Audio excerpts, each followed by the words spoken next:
Hey guys, Janika here. For those who don't know me, my name's Janika Beasley. I'm a licensed marriage and family therapist, and I want to welcome you to the first episode of Love Over Everything.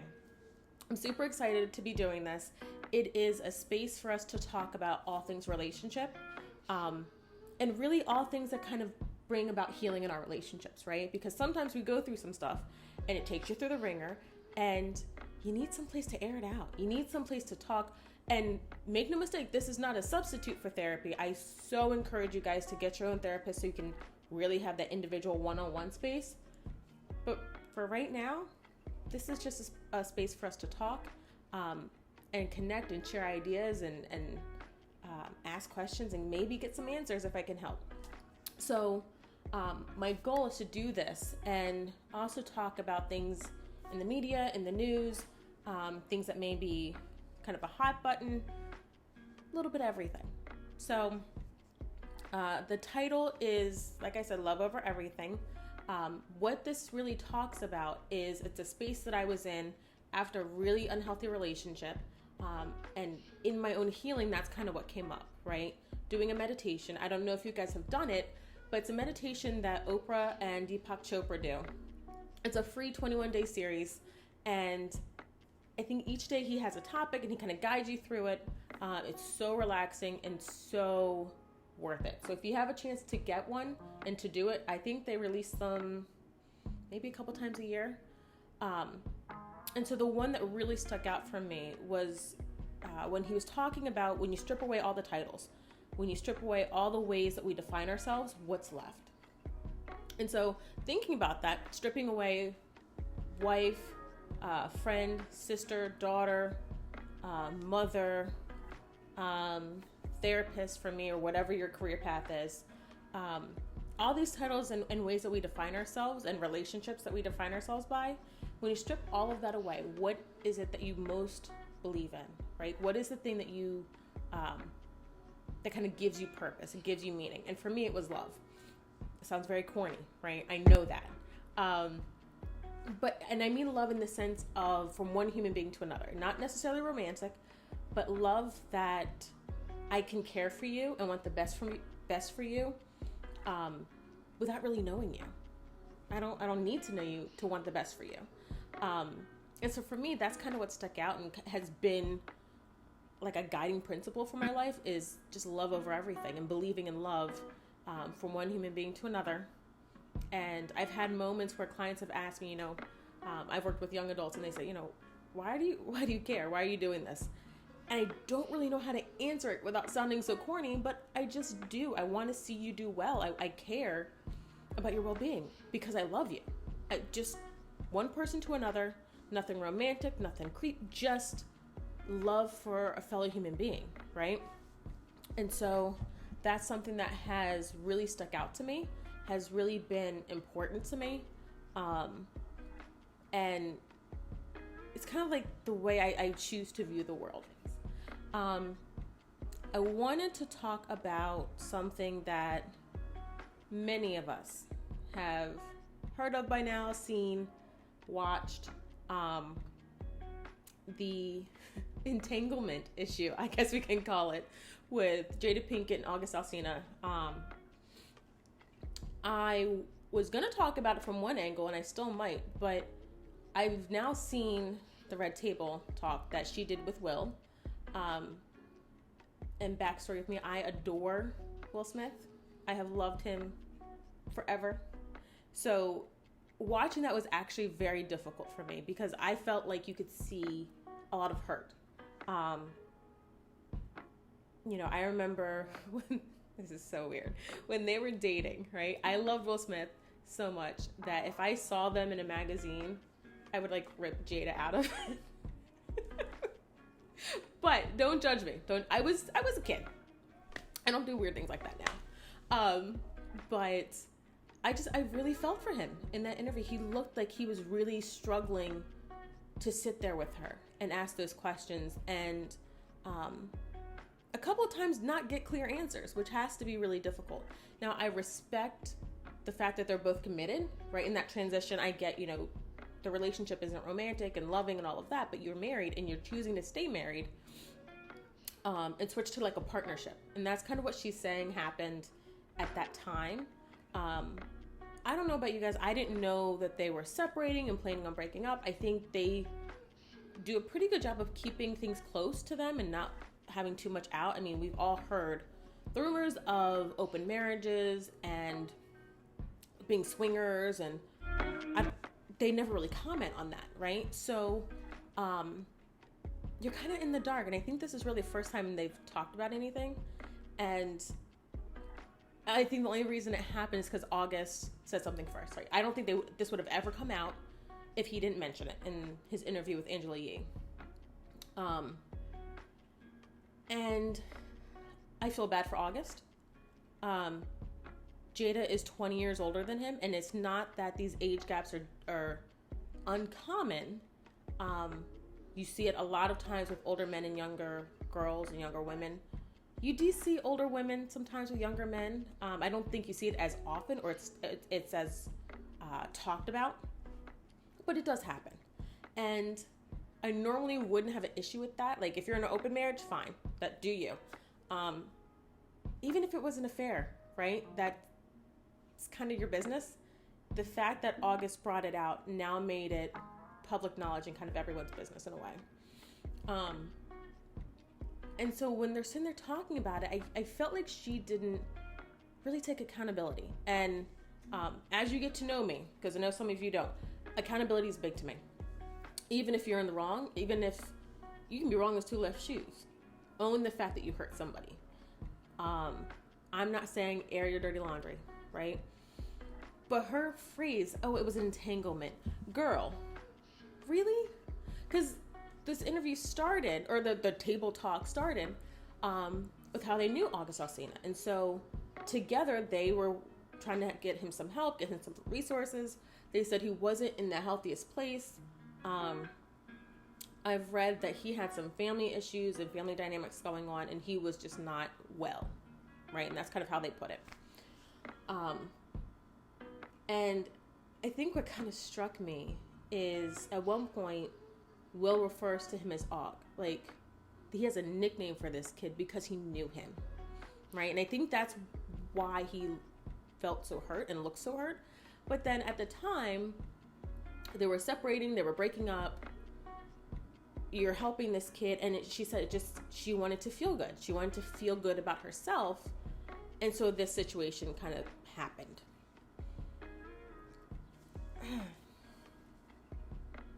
This entanglement, she eventually says a relationship, but what bothers me is that that's really toxic, right? So she talks about her codependency, which if you're not familiar with codependency in relationships, it's a big thing, right? This idea that for me to feel good, I feel good by helping you, and not in like Good Samaritan kind of way.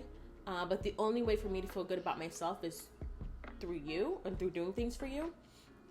And so you end up using someone, right?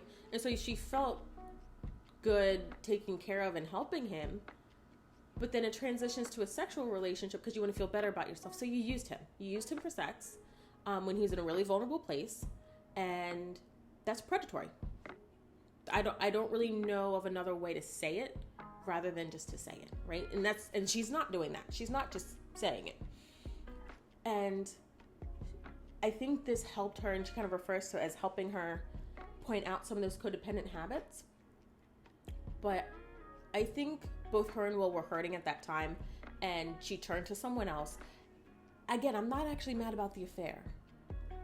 I'm mad that it was with someone 20 years younger than you, and now probably doesn't know how to have healthy relationships, right? Because he already had issues that you're referring to as kind of preying on and manipulating, right? So in his interview, August says, I can die tomorrow knowing I gave myself fully to somebody.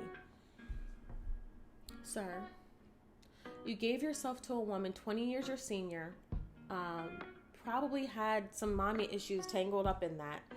And at some point he says, oh, she took me in as a little brother. That's not healthy, right? Just the way we're thinking about it is really, really toxic. And I want so much more for him and so much more for young adults. And like at 22, what do you know about relationships? For those of us who are past that age, right? I'm in my 30s, so it's not like I'm, I have a wealth of experience and I'm so seasoned and I know everything. I don't. But I do know what it's like to be 22 and in a serious relationship that most of us are not really emotionally equipped for, right? And, at 22, that's when you make your mistakes and hopefully learn some lessons. I can't say I think this is healthy. If the roles were reversed, if Will Smith, when they were separated, was dating a woman 20 years younger than him that was a friend of Willow's, because side note, that's how Jada met August. Jaden introduced her to him at a music festival, right? So if Will was dating a girl 20 years younger than him, the age of his daughter, or a friend of his daughter's, right? We would all say that that's predatory. All of us. We would all say, what is wrong with him? They have issues. And I believe there were rumors of him cheating throughout the relationship. That's what I've heard, right? If that's the case, if no one's come forward, I can't really say yes or no that's happened. I can't hold you accountable for something that is simply an accusation. At this point, August is saying, hey, this happened. And I don't really think Jada ever owns it in the interview. She never says to Will, yes, this happened, and I'm so sorry that it hurt you. I'm so sorry for how it's impacted you, right? Even at the end, he jokes about getting her back, and she's like, it's not about getting one another back. And he's like, no, for me it is. And he's laughing, but you see he's serious. And I think that happens a lot when we are wronged and we're hurt and the other person seems to not give a damn. Honestly, I think that's how it often comes off, and we deserve so much more than that, right? And I love how committed they are. I really do. I think they have hung in there with one another, and that's kind of how the interview wraps up. And I think there's a level of commitment that's beautiful, but borderline problematic. And they're kind of close to that line, right? Because at one point they're joking, and it's, we ride together, we die together, bad marriage for life, kind of playing on, Bad Boys. And they're laughing, but it's like, yeah, that's so messed up. That the idea that I'm going to choose a bad marriage to choose it. Like I'm a firm believer in co-parenting, right? You got kids with someone you can co-parent. I don't think you have to sign up for unhappiness. Or in this case, if they want to do open marriage, then fine, do that. But I don't know if you have to stay in a place of unhappiness just to prove your loyalty, right? And he's loyal. He was loyal throughout this whole interview. You see that so clearly. And I don't think she is as loyal, right? And I don't mean because she cheated. I think that's different. Loyalty and fidelity are different, in my opinion. Loyalty says, I have your back. And Will hung in there through this whole interview and didn't kick her back in, didn't make it about him, per se. He let it be her space to talk about her experience. I felt like it was very vague, the way she talked about it. And I make no mistakes, I don't want all the dirty details, but I think owning the fact that it impacted your family is really taking that accountable piece. So I don't know. Let me know what you guys think. I was disappointed. It went how I thought it would go. But I think there's something to be said for how you bounce back from hurt, right? I think couples, and I've seen couples work through infidelity and actually work through it. This wasn't working through it, right? And so I don't really know how they're gonna manage this, if this is really going to be something of the past or be swept under the rug. Not really sure how this is going to happen, but I'm curious to see kind of what's next for them. Let me know what you think. Comment below. Give me some feedback. Maybe I'm off base, but I was disappointed. And now it's the word of I think 2020. The rest of 2020 is entanglement. But there's got to be more to life. And so I think it's very fitting for this topic, actually, but I'm going to leave you with a quote by Eartha Kitt that I have come to run my relationships by. An interviewer asked her about, do you fall in love with yourself? Because she doesn't believe in compromise. And she says, yes, I fall in love with myself every day, and I want someone to share it with. I want someone to share me with me. So in the spirit of that, I want you all to fall in love with yourselves and find someone to share it with.